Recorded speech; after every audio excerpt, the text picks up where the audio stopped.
My name is Christina Pendleton, and I'm the worship producer at the Grove Community Church in Riverside, California.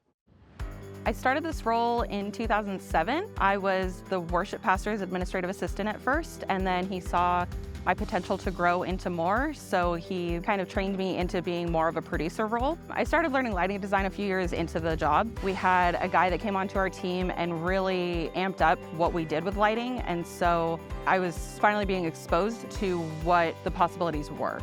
As we brought other people in, it brought more possibilities for our team and what we could do in the future.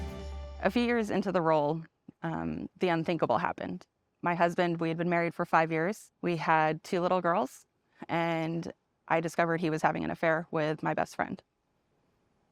And he got her pregnant and didn't want to continue in our marriage.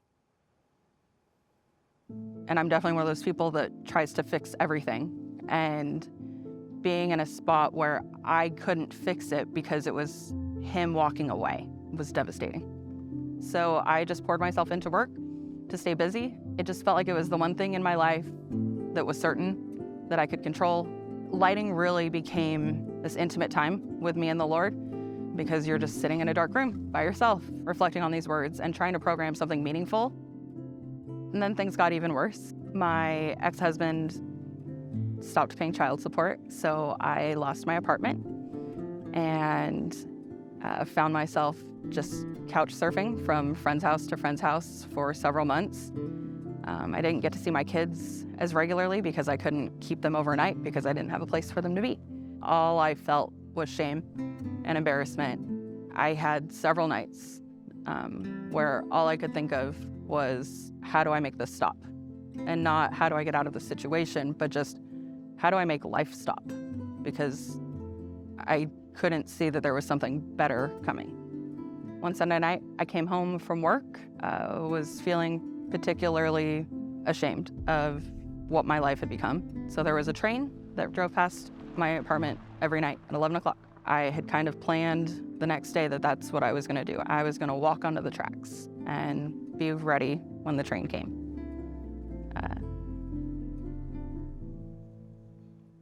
Growing up, I came from a very proud family. My parents were people who worked really hard for what they had. They both came from very poor families. And so it was ingrained in me that you don't ask for help, you just work hard to get what you want and what you need. You don't need to rely on other people, and even that asking for help it's like a sign of weakness. I had a boyfriend at the time. He reminded me that there is more to life than just trying to figure it out on your own, that when you have people around you, you don't have to do it alone. And asking for help isn't a weakness, that vulnerability helps build relationships, it helps build trust, and it's actually a strength. A year later, my boyfriend and I got married.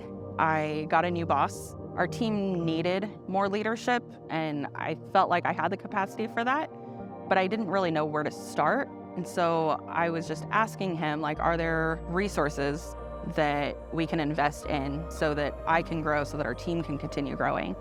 It was the first time I asked for help from a boss.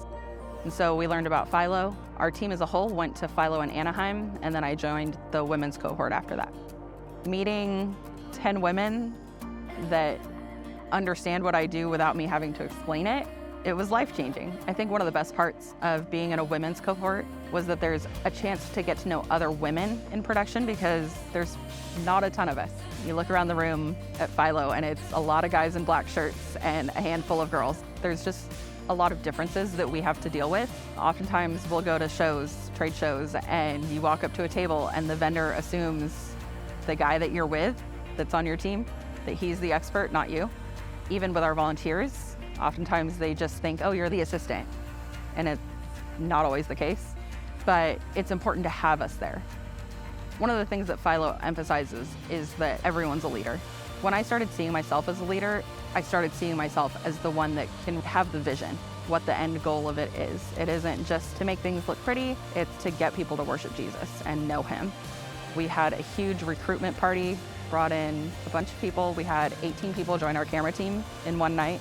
They've all stuck around. It's been 2.5 years and they're still with us, and our team's still growing. Seeing myself as the leader in that, I got to cast the vision to them. How do we want to approach worship and storytelling, not just here's a shot, but being intentional, and I can trace all of that leadership back to FILO. I was recently running production for a women's event here at our church, and I looked around the booth and saw all of our seats filled with volunteers. I was the only staff member, and that's something that we've always dreamed of. The speaker was actually talking about how far God's carried you. It made me think back to how God's carried me in my life. That today I can stand here a confident leader when a few years ago I was homeless and ready to end my life. And that's not my story anymore. God's changed that.